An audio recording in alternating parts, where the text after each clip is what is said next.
Cycle tracks గా tech వీధులు నగరవాసులని గుప్పిట్లోకి తీసుకుంటున్న సైక్లింగ్ ట్రెండ్.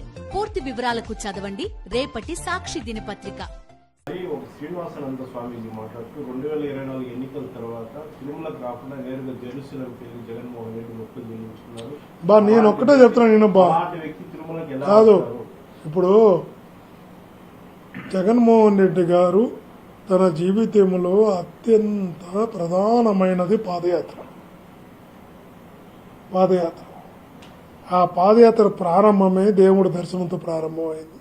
పాదయాత్ర ముగింపే దేవుడి దర్శనంతో ముగించింది. ఇంతకన్నా ఏం ఎగ్జాంపుల్ అవసరం లేదు.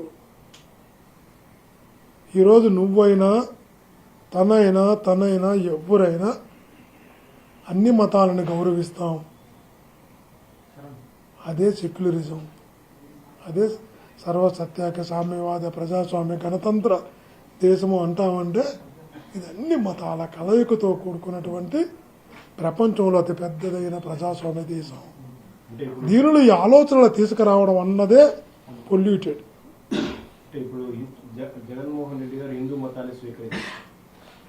అన్ని మతాల కలయికే మానవ మతమే హిందూ మతమైనప్పుడు అన్ని మనమే చెప్తాం అల్లా, క్రీస్తు, స్వామి, వెంకటేశ్వర స్వామి అందరూ ఒక్కడేని చాలాసార్లు అంటాం.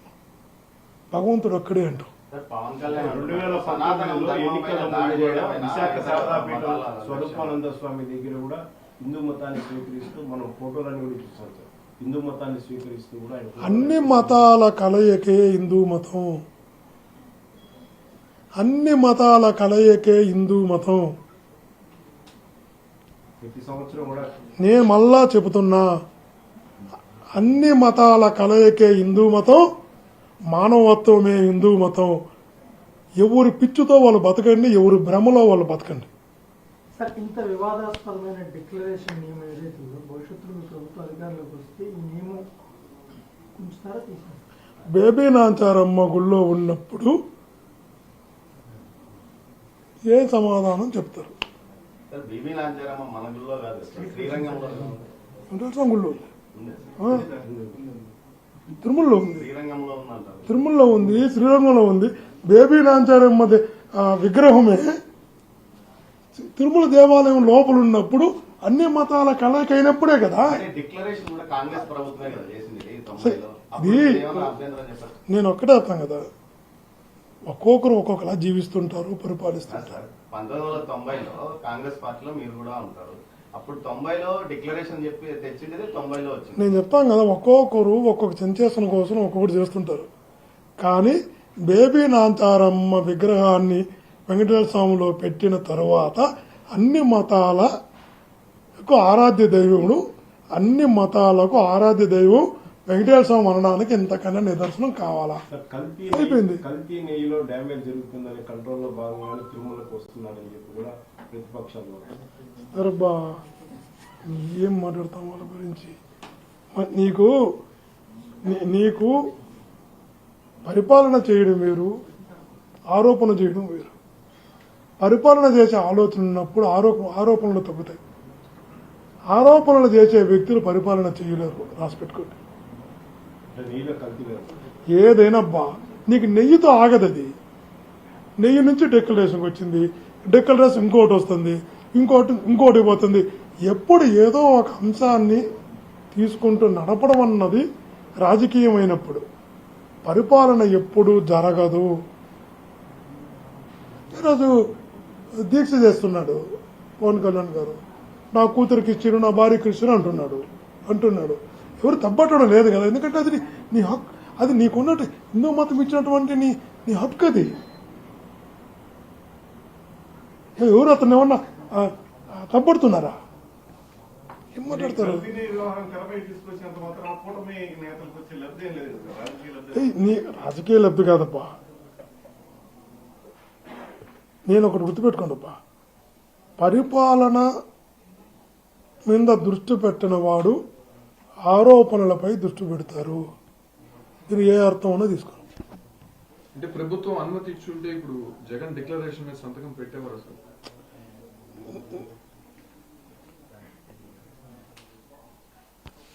అనుమతి ఇవ్వడానికి వాళ్ళెవరు?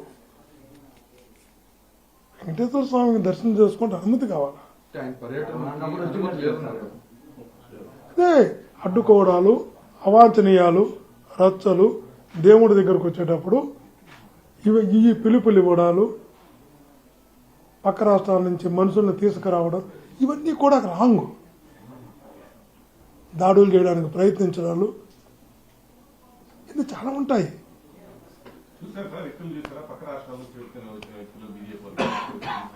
నువ్వు ఇంటెలిజెన్స్ డిపార్ట్మెంట్ అడుగు, ఇవ్వలేదు, ఎవరు రాలేదు అని చెప్పని చెప్పు. అప్పుడు వచ్చారు లేరా మేము చెప్తాం. కాదు అది మేము ఇప్పుడు కాదు వాళ్ళని అడగండి. వాళ్ళు రాలేదంటే ఎప్పుడు వచ్చారు అనేది, ఎక్కడి నుంచి వచ్చారని తెలియజేస్తారు. అంటే ఒక్కటి కదా, పిలిపించిన మాట వాస్తవమా, అడ్డుకుంటామని చెప్పిన మాట వాస్తవమా, పలానా దగ్గర అడ్డుకుంటామని చెప్పి ప్లేస్ కూడా డిసైడ్ చేసిన మాట వాస్తవమా? అనుమతి లేని పర్యటనకు నోటీసులు ఇవ్వడం ఏంది? అనుమతి లేని ఇప్పుడు ఈ సెక్షన్ 30 పెట్టడం ఏంది దర్శనానికి పోతుంటే? గతంలో కూడా చంద్రబాబు నాయుడు ఎయిర్పోర్ట్ లో కూడా అడ్డుకున్నారు. నీకు దైవ దర్శనం వేరు ఆయన తిరుమలకు రావాలనే కదా సార్. కాదు, దైవ దర్శనం వేరు, ప్రోగ్రామ్స్ వేరు. అదే సార్, తిరుమలకి రావాలన్నప్పుడు వైజాగ్ ఎయిర్పోర్ట్ లో కూడా అడ్డుకున్నారు. వైజాగ్ ఇప్పుడు గుర్తుపెట్టుకో, తిరుపతి ఎయిర్పోర్ట్ దేవుడు దర్శనానికి రావాల, ఒకటి గుర్తుపెట్టుకో, దేవుడికున్న ప్రతిష్టను, దేవుడికున్న వైభవాన్ని, భక్తులలో ఉన్నటువంటి అపారమైనటువంటి నమ్మకాన్ని కాపాడాలి అంటే, నిలబెట్టాలి అంటే రచ్చ చేయకూడదు. అన్ని మతాల ఆరాధ్య దైవం ఆ శ్రీమన్నారాయణ, దాన్ని రచ్చ చేయకూడదు. 4 గోడల మధ్య బైబిల్ చదువుతాను, బయటకు వస్తే హిందూ మతాన్ని గౌరవిస్తానని చెప్పి జగన్మోహన్ రెడ్డి గారు 2 వాళ్ళు కూడా ఏమంటారు, డిక్లరేషన్ సంతకం పెట్టడానికి వచ్చిన ఇబ్బంది ఏంటి అంటే ఏం చెప్తారు? అని గుర్తుపెట్టుకోబా. అదే కదా డిక్లరేషన్. నీకు తన తండ్రికి ముఖ్యమంత్రిగా 5 సార్లు పట్టు వస్త్రాలు ఇచ్చాడు. తను ముఖ్యమంత్రిగా 5 సార్లు పట్టు వస్త్రాలు ఇచ్చాడు. కొత్తగా ఈరోజు తను దేవాలయానికి వస్తున్నప్పుడు, మొదటిసారి దేవాలయంలోకి అడుగు పెడుతున్నప్పుడు ఖచ్చితంగా మీ మాటల్లో నిజాయితీ ఉంది. మీ ప్రశ్నకు ఆన్సర్ ఇవ్వాలి. ఒకసారి కూడా డిక్లరేషన్ నేను దేవుడి దగ్గరికి తన చేతులతో తన నెత్తిన పెట్టకపోయి తీసుకొచ్చిన బట్టలే భగవంతుడికి కట్టిన తర్వాత